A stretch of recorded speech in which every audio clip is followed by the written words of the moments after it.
মায়েদার ৩৩ নম্বর আয়াত। এই আয়াতের মধ্যে আল্লাহ রাব্বুল আলামিন কিভাবে ইসলাম রাষ্ট্রের মধ্যে সন্ত্রাস দমন করা যায় এই বিষয়ে একটি পরিপূর্ণ গাইডলাইন দিয়ে দিয়েছেন। সুবহানাল্লাহ। এই আয়াতের মধ্যে আল্লাহ তিনি আলোচনা করেছেন সন্ত্রাস কিভাবে দমন করা যায়, ইসলামিক পদ্ধতিতে কিভাবে সন্ত্রাস দমন করা যায়, এই আয়াতের মধ্যে আল্লাহ তাআলা এটা বলে দিয়েছেন। তারা আমার কথা বুঝতেছেন? বুঝতেছেন আমার কথা? আমি যে আয়াতটা তেলাওয়াত করছি না কোন আয়াত? সূরাতুল মাইদা ৩৩ নম্বর আয়াত। এই আয়াতের বিষয়বস্তু কি? আল্লাহ তাআলা কিভাবে পৃথিবীর মধ্যে সন্ত্রাস যখন কোন দেশের মধ্যে কোন সমাজের মধ্যে সন্ত্রাসীরা আক্রমণ করবে, সন্ত্রাস দমন কিভাবে করা যায় এই বিষয়টি পরিপূর্ণ গাইডলাইন দিয়েছে। আমার কথা বুঝা যায়? কথা বুঝা যায়? এই আয়াতের তাফসীর বা ব্যাখ্যা বোঝার জন্য আমাদেরকে আগে জানতে হবে এই আয়াতের শানে নুজুল। এই আয়াতের তাফসীর বা ব্যাখ্যা বোঝার জন্য কি জানতে হবে? কেউ জানে না? কি জানতে হবে? এই আয়াতের শানে নুজুল। আমি আসলে কথা বলতে যে আপনাদের কথা না বলেন, আমি কিছু বুঝাতে পারি না, তাহলে একটু কষ্ট করে কথা বলবেন, তাহলে আমি বুঝাতে সহজ হবে। এই আয়াতের তাফসীর বা ব্যাখ্যা বোঝার জন্য আমাদেরকে বুঝতে হবে এই আয়াতের শানে নুজুল। সবাই বলেন কি বুঝতে হবে? সবাই এই আয়াতে কি বুঝতে হবে? শানে নুজুল বুঝতে হবে। শানে নুজুল কি? আল্লাহ তাআলা পরিপূর্ণ যে কোরআন, এই যে কোরআন এটা একসাথে নাযিল হয় না, কিন্তু এখানে 30 পারা আছে, 6660 আয়াত আছে। পুরো কোরআন আল্লাহ একসাথে নাযিল করে নাই। কোন একটা কথা মধ্যে একটা একটা করে একটা সূরা করে একটা আয়াত দিয়ে আল্লাহ তাআলা নাযিল করেছেন পুরো কোরআন। এই যে আমি আপনাদের সামনে সূরাতুল মাইদা ৩৩ নম্বর আয়াতটি আয়াতটি তেলাওয়াত করেছি, এই আয়াতের তাফসীর বলার আগে আমি আপনাদের সামনে আলোচনা করব এই আয়াতের শানে নুজুল। সবাই বলেন কি? শানে নুজুল। এই আয়াতটি কেন নাযিল হয়েছে, আল্লাহ কেন নাযিল করলেন এটা বলবো, তারপরে আপনারা তাফসীর বুঝবেন, তারপরে তাফসীর বুঝে আসবে। মধ্যপ্রাচ্যে একটা দেশ আছে বাহরাইন। কি বাহরাইন নামে কি আছে? সবাই যদি যুক্ত থাকে তাহলে কিছু মনোযোগ আছে এখানে? মনোযোগ আছে? মনোযোগ আছে? মনোযোগ থাকতে হবে, তাহলে বুঝে আসবে।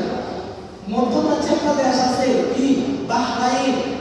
সবাই বলেন বাহরাইন থেকে কিছু লোক আসছে মদিনাতে। রাসূল সাল্লাল্লাহু আলাইহি ওয়াসাল্লাম বলেছে একটু খুব ভালো করে মনোযোগ দিয়ে শুনবেন। মধ্যপ্রাচ্যের বাহরাইন নামক দেশের লুরাইনা নামক গোত্রের কিছু লোক রাসূল সাল্লাল্লাহু আলাইহি ওয়াসাল্লামের কাছে আসছে। এসে একটা পুরো জামাত, একটা পুরো দল, তারা পুরো দলের সবাই একসাথে রাসূল সাল্লাল্লাহু আলাইহি ওয়াসাল্লামের কাছে বায়াত গ্রহণ করে সবাই ইসলাম ধর্ম গ্রহণ করলো। সুবহানাল্লাহ। কি করলো? সবাই একজন না সবাই? সবাই সবাই একসাথে কি করলো? ইসলাম ধর্ম গ্রহণ করলো। কার হাতে? রাসূল সাল্লাল্লাহু আলাইহি ওয়াসাল্লামের কাছে এসে তারা সবাই একসাথে কি করলো? ইসলাম ধর্ম গ্রহণ করলো। গ্রহণ করার পর তাদের দেশ কোনটা? তাদের দেশ হলো বাহরাইন। তারা আছে মদিনায়। মদিনাতে ইসলাম ধর্ম গ্রহণ করার পর মদিনাতে থাকতে শুরু করলো। কিছুদিন থাকতে থাকতে তারা এই মদিনার আবহাওয়া তাদের শরীরের সাথে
রাসূল সাল্লাল্লাহু আলাইহি ওয়াসাল্লাম দিয়েছেন চিকিৎসা, তারা একসাথে হলে সবাই সুস্থ হয়ে গেল চিকিৎসা। এখন তারা এই যে তারা কিছুদিন পর্যন্ত ওখানে থাকছে, থাকার পরে সুস্থ হয়ে গেলে, সুস্থ হয়ে যাওয়ার পরে তারা কিছু মারাত্মক রকমের অপরাধ করলো। কি করলো? সবাই বলেন তারা কি করলো? মারাত্মক রকমের অপরাধের মধ্যে জড়িত হলো। এক নম্বর, সবাই ইয়া করেন, এক নম্বর অপরাধ করছে তারা ইসলাম ধর্ম ত্যাগ করে তারা মুরতাদ হয়ে গেছে। কি করছে? ইসলাম ধর্ম ত্যাগ করে তারা মুরতাদ হয়ে গেছে, তাদের এক নম্বর অপরাধ। দুই নম্বর অপরাধ, রাসূল সাল্লাল্লাহু আলাইহি ওয়াসাল্লামের যে রেখাটা ওদের সাথে ছিল ওই রেখাদের হাত পা কেটে দিয়েছে। তারা কি সাধারণ কোনো অপরাধ করছে না মারাত্মক অপরাধ করছে? এক নম্বর অপরাধ কি? ইসলাম ধর্ম ত্যাগ করছে। দুই নম্বর অপরাধ, রাসূল সাল্লাল্লাহু আলাইহি ওয়াসাল্লামের ওই রেখাদের হাত পা কেটে দিয়েছে। এখন যদি কোনো মানুষের হাত পা কেটে দেওয়া হয় তাহলে ওই মানুষের চলার কোনো রাস্তা আছে? ওই মানুষটা যদি কোনো আবার হাত পা কেটে দেওয়ার পরেও যদি কোনো আক্রমণ করা হয় ওই মানুষটা কি ওই আক্রমণটা বিরোধ করতে পারবে? হাত নাই, পাও নাই। তারা কি পরিমাণ জঘন্য ছিল দেখেন, হাত পা নাই, তারপর হচ্ছে খাজুর গাছের কাটা আছে না, ওই খাজুর গাছের কাটা দিয়ে রাসূল সাল্লাল্লাহু আলাইহি ওয়াসাল্লামের ওই রাখালের চোখগুলো বাইরে করে দিয়েছে। কি ধরনের মারাত্মক অপরাধ করলো? এক নম্বর কি করলো? ইসলাম সবার মনে চোখ আছে না? আছে না? এক নম্বর অপরাধ কি?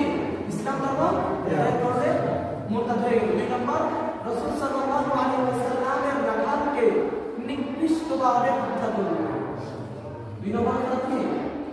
রাখালকে নিকৃষ্টভাবে হত্যা করলো। তিন নম্বর অপরাধ করলো তারা ওই রাসূল সাল্লাল্লাহু আলাইহি ওয়াসাল্লামের বুকের পার দিয়ে তারা মদিনা থেকে পলায়ন করলো। যে ওদের দুধ খেয়ে তারা এতদিন পর্যন্ত অসুস্থতা থেকে সুস্থ হলো, ওই ওটগুলো নিয়েও কি করলো? পালিয়ে গেল। তাহলে আমি যদি এই আয়াতের তাফসীরের মধ্যে যাই তাহলে তারা হয়তো বুঝবে না, এখানে বুঝবে এই কথাটা যদি বুঝেন তাহলে তাফসীর বুঝে আসবে। এক নম্বর অপরাধ কি করলো? তিনটা অপরাধ। এক নম্বর অপরাধ কি? সবাই বলবে না, সবাই বলতে হবে। এক নম্বর অপরাধ কি? ইসলাম ধর্ম ত্যাগ করলো। দুই নম্বর অপরাধ রাখালকে হত্যা করলো। তিন নম্বর অপরাধ করলো কি? ভোট নিয়ে পালিয়ে গিয়েছে। এই তিনটা অপরাধ করার পর তারা মদিনা থেকে বাইরে হয়ে চলে গেল। এখন এই খবরটা রাসূল সাল্লাল্লাহু আলাইহি ওয়াসাল্লামের কাছে যখন আসলো তখন রাসূল সাল্লাল্লাহু আলাইহি ওয়াসাল্লাম কিছু সাহাবায়ে কেরামদেরকে বললেন, যাও ওখানে ওই যে সন্ত্রাসগুলো আমার রাখালকে হত্যা করে চলে যাচ্ছে তাদেরকে এক্ষুনি করে নিয়ে আসো আমার দরবারে। আদেশ দিয়েছে কে? রাসূল সাল্লাল্লাহু আলাইহি ওয়াসাল্লাম। আদেশ পাওয়া মাত্র সাহাবায়ে কেরাম ছুটে চলে গেলেন ঘোড়া নিয়ে এবং তাদেরকে সাথে সাথে রাসূল সাল্লাল্লাহু আলাইহি ওয়াসাল্লামের কাছে হাজির করলেন। এবার আমি তাফসীরে বলতে যাব। এখন যখন রাসূল সাল্লাল্লাহু আলাইহি ওয়াসাল্লামের কাছে হাজির করলেন, এখন তারা যে পরিমাণ অপরাধ করছে ওই অপরাধের কি পরিমাণ শাস্তি হবে এটা রাসূল জানে না। কি করে না? রাসূল সাল্লাল্লাহু আলাইহি ওয়াসাল্লাম জানে না। তখন আল্লাহ তাআলা পবিত্র কোরআনের সূরাতুল মায়েদার 33 নম্বর আয়াতটা নাযিল করে দিলেন। সূরাতুল মায়েদার কত নম্বর আয়াত? 33 নম্বর আয়াতটা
মাধ্যমে সূরাতুল মায়েদার ৩৫ নম্বর আয়াত নাযিল করে দিয়েছে। এখন আমি কি আপনাদের সামনে সূরা মায়েদার আয়াতটা পড়লাম, এই আয়াতটা আল্লাহ কেন নাযিল করলেন? কি বিচার হবে, সন্ত্রাস কি বিচার করবে, আল্লাহ তাআলা এই আয়াতের মধ্যে বলে দিয়েছেন। আল্লাহ বলেন ইন্নামা জাযাউল লাযীনা ইউহারিবুনাল্লাহা ওয়া রাসূলাহু ওয়া ইয়াসআউনা ফিল আরদি ফাসাদা, নিশ্চয় যারা দুনিয়ার জমিনে আল্লাহ এবং তার রাসূলের সাথে যুদ্ধ করবে অথবা জমিনের মধ্যে সন্ত্রাস করবে, জমিনের মধ্যে কি করবে? সন্ত্রাস করবে, তাদের শাস্তি হলো আইয়ুকাত্তালু, তাদের হত্যা করা হবে। তাদের কি করা হবে? সবাই বলে তাদের কি করা হবে? হত্যা করা হবে। 2 নম্বর আইয়ুকাত্তালু আও ইউসাল্লাবু আন তুকাত্তাআ আইদিয়াহুম ওয়া আরজুলাহুম মিন খিলাফিন আও ইউনফাউ ফিল আরদ। তো আল্লাহ তাআলা এখানে এই আয়াতের মধ্যে কি করতেছেন? সন্ত্রাস দমনের জন্য ইসলামিক একটি গাইডলাইন দিয়ে দিয়েছে। সন্ত্রাস দমনের জন্য কি দিয়ে দিয়েছে? ইসলামিক গাইডলাইন দিয়ে দিয়েছে। ওই গাইডলাইনটা কখন প্রয়োগ করা হবে? যখন কোনো দেশের মধ্যে ইসলামিক শাসনতন্ত্র থাকবে, ওই দেশের মধ্যে সন্ত্রাস দমনের জন্য এই আইনটা প্রয়োগ করা হবে। তাদের 1 নম্বর শাস্তি হলো তাদেরকে হত্যা করা হবে। কি করা হবে? সন্ত্রাসদেরকে কি করা হবে? যদি সন্ত্রাসীরা যদি কোনো মানুষকে, নিরীহ মানুষকে হত্যা করে, তাদেরকে হত্যা করা হবে। কি করা হবে? এখন ওই মদিনার ঘটনাটা মনে আছে আপনাদের? এখন ঘটনা বললাম না, সবাই তারা রাসূল সাল্লাল্লাহু আলাইহি ওয়াসাল্লামের রাকাতকে হত্যা করছিল না? করছিল। আবার কি করছে? উটগুলা চুরি করে নিয়ে গেছে। তাদের 1 নম্বর শাস্তি আল্লাহ এই আয়াতের মধ্যে কি বলতেছে? সন্ত্রাসীদের 1 নম্বর শাস্তি হলো সন্ত্রাসীদেরকে কি করা হবে? হত্যা করা হবে।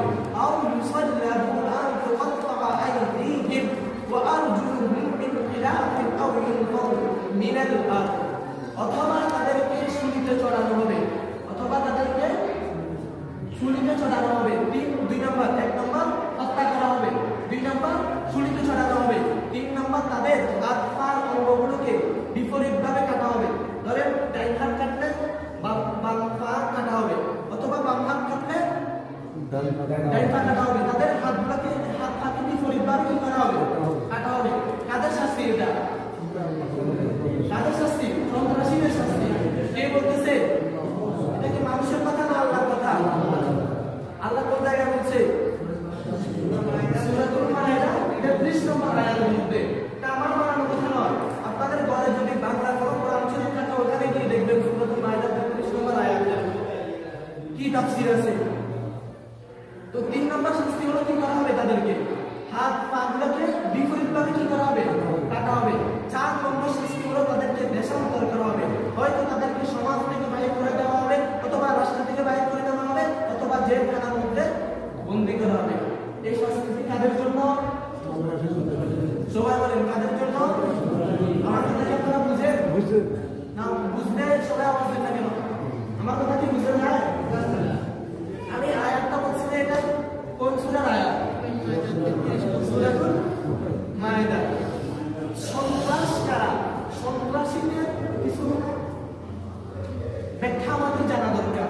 কোন মানুষ কোন সময় সন্ত্রাসী সাব্যস্ত হবে এটা আপনাদেরকে বুঝতে হবে, তারপর সন্ত্রাসীদের শাস্তির ব্যাপারটা একটু বুঝেন।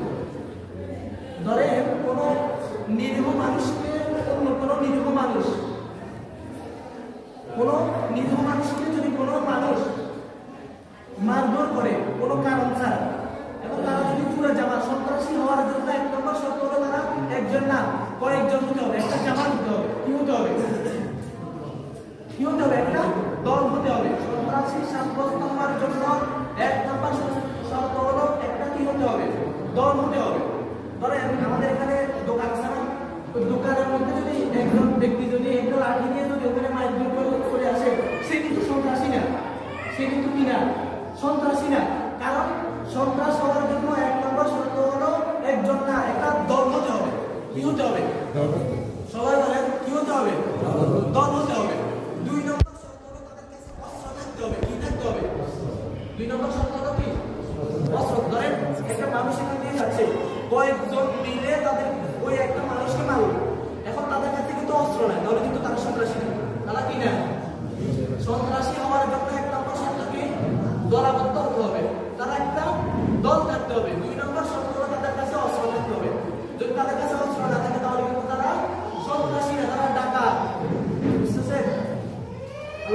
এই কোরআনের মধ্যে ডাকাতদের কি শাস্তি হবে বলেছেন, কোন মানুষ যদি চুরি করে তাদের কি শাস্তি হবে বলেছেন, কোন মানুষ যদি সমাজের মধ্যে বিশৃঙ্খলা সৃষ্টি করে তাদের কি শাস্তি হবে বলেছেন কি বলেছেন? এই কোরআনের মধ্যে আছে না? কথা বলেন আছে না? তো আমরা কি কোনো মানি কি বলে মানি না? তাহলে সন্ত্রাস, আচ্ছা এখন আমি বলি সন্ত্রাসী হওয়ার জন্য এক নম্বর শর্ত কি? তাদের দল থাকতে হবে। দুই নম্বর শর্ত অস্ত্র থাকতে হবে। তাহলে ওই এখন আসে ওই ঘটনার দিকে। ঘটনাটা মনে আছে? ওই যে কিছু লোক বাহরাইন থেকে রাসূল সাল্লাল্লাহু আলাইহি ওয়াসাল্লামের রাখালের কাছে এসে মারলো। তারা যে হাত পা কাটছে তারা কি অস্ত্র দিয়ে কাটছে না অস্ত্র ছাড়া কাটছে? অস্ত্র দিয়ে কাটছে না? তারা কি একজন ছিল না একটা দল ছিল? সবাই বলেন তারা কি একজন ছিল না একটা দল ছিল? তাহলে এখন তারা সন্ত্রাসী না? কি বলেন তারা সন্ত্রাসী না? সন্ত্রাস সাব্যস্ত হওয়ার জন্য দুইটি শর্ত আমি বলছিলাম, এক নম্বর দল থাকতে হবে, অস্ত্র থাকতে হবে। এখন তারা ওই রাসূল সাল্লাল্লাহু আলাইহি ওয়াসাল্লামের রাখালকে হত্যাকারীরা তারা একটা দল ছিল না? সবাই বলেন এই কথা বলে দেখেন তারা একটা দল ছিল আর তাদের কাছে অস্ত্রও ছিল। তাহলে এখন তারা সন্ত্রাসী সাব্যস্ত হয়েছে কিনা? সবাই বলেন একসাথে তারা কি সন্ত্রাসী সাব্যস্ত হয়েছে কিনা? এখন রাসূল সাল্লাল্লাহু আলাইহি ওয়াসাল্লাম বিচারকের কাছে দাঁড়িয়ে রাসূল সাল্লাল্লাহু আলাইহি ওয়াসাল্লাম তাদেরকে একটা সুন্দর বিচার করে দিলেন। সুবহানাল্লাহ সুবহানাল্লাহ।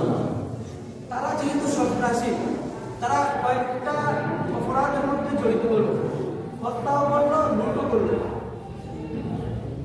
তারা হত্যাও করলো লুটও করলো। এখন রাসূল সাল্লাল্লাহু আলাইহি ওয়াসাল্লাম সূরাতুল মাইদা ৩৩ নম্বর আয়াতের প্রেক্ষাপট অনুযায়ী রাসূল সাল্লাল্লাহু আলাইহি ওয়াসাল্লাম তাদের শাস্তির ব্যবস্থা করলেন। রাসূল সাল্লাল্লাহু আলাইহি ওয়াসাল্লাম সাহাবায়ে-কেরামদেরকে বললেন ওই সন্ত্রাসীদেরকে হত্যা করো, তাদেরকে ছুরিবিদ্ধ করো। সুবহানাল্লাহ বলবেন না? রাসূল সাল্লাল্লাহু আলাইহি ওয়াসাল্লাম কি তাদেরকে যে শাস্তিটা দিয়েছে ন্যায় করেছে না অন্যায় করেছে? সবাই বলেন ন্যায় করেছে না অন্যায় করেছে? কোন অন্যায়কারককে যদি শাস্তি না দেওয়া হয় তাহলে নিরীহ মানুষদের উপর জুলুম করা। কোন সন্ত্রাসীদেরকে যদি শাস্তি না দেওয়া হয় তাহলে এটা সাধারণ মানুষের উপর কি করা হবে? জুলুম করা হবে। বিশ্ববিখ্যাত কবি বালাগাত বিকামালি একটা শের আছে না?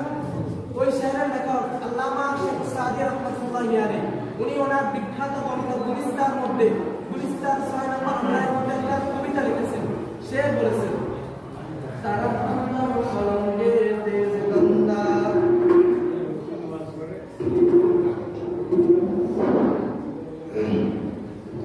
গুলিস্তার মধ্যে আল্লামা শেখ সাদি রাহমাতুল্লাহি আলাইহি একটা শের বলেছেন। উনি বলতেছেন ফার্সি ভাষায় একটা শের আছে, ও ফার্সি ভাষা উনি বলতেছেন তারা আমার কলঙ্কে তেজ গন্ধা সতঙ্গারি কুয়াত বর্গো সে বন্দা কবি তেরা ছুটা মুঝে পুরি অবনবাজি বদুরতু গুনামি কুনদব আমবাজি। কোন অন্যায় কারণকে যদি শাস্তি না দেওয়া হয়, তাদেরকে যদি ক্ষমা করে দেওয়া হয়, কোন সন্ত্রাসীদেরকে যদি ক্ষমা করে দেওয়া হয় তাহলে ওই বিচারকের কারণে তারা আবার সন্ত্রাস করবে না? কোন অন্যায় কারণকে কোন সন্ত্রাসীকে যদি ছেড়ে দেওয়া হয় তাহলে আবার তারা সন্ত্রাসী করবে না? তারা ছাড় পেয়েছে কার কারণে? ওই বিচারকের কারণে। তাহলে তারা আগামীতে যত রকমের অন্যায় করবে ওই বিচারক তার সমপরিমাণ শাস্তি পাবে। ঠিক কিনা বলে? শাস্তি পাবে কিনা? পাবে। এই জন্য প্রিয় ভাইরা আমার, এই যে আল্লাহ তাআলা সূরাতুল মাইদা ৩৩ নম্বর আয়াতের মধ্যে সন্ত্রাস দমনের জন্য একটা সুন্দর আলোচনা করেছে। ওই এই কোরআনের আইনে যদি কোরআনের আইন মতে যদি আমাদের দেশে যদি সন্ত্রাস দমন করা হতো তাহলে আমাদের দেশের স্বাধীন হয়েছে প্রায় ৫৩ থেকে ৫৪ বছর হয়ে যাচ্ছে। এতদিনের মধ্যে যদি কোরআনের আইন যদি বাস্তবায়ন থাকতো তাহলে কোন মানুষ এখন সন্ত্রাস করার সাহস পেত? কি বলে পেত? আমি যে এখন সূরা মাইদা ৩৩ নম্বর আয়াতটা বলেছি আপনারা সবাই বুঝেছেন কিনা? সবাই বুঝেছেন? বুঝতেন? আমার কথা বুঝেছেন কিনা? তাহলে সন্ত্রাস দমনের কয়েকটা শাস্তির কথা বলেছেন আল্লাহ। ১ নম্বর বলছেন তাদেরকে হত্যা করা হবে, ২ নম্বর বলছেন তাদেরকে ছুরিবিদ্ধ করা হবে,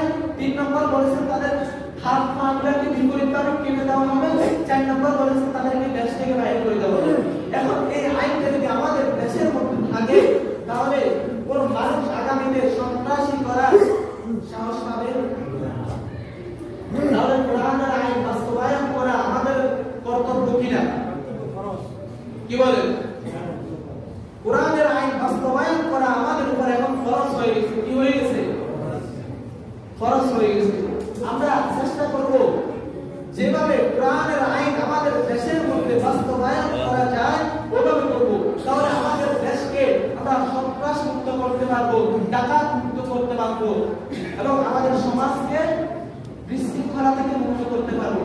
আমরা চাই না আমাদের দেশটা সুন্দর হোক, চাই কিনা? চাই কিনা? বিশৃঙ্খলা মুক্ত হোক, চাই কিনা?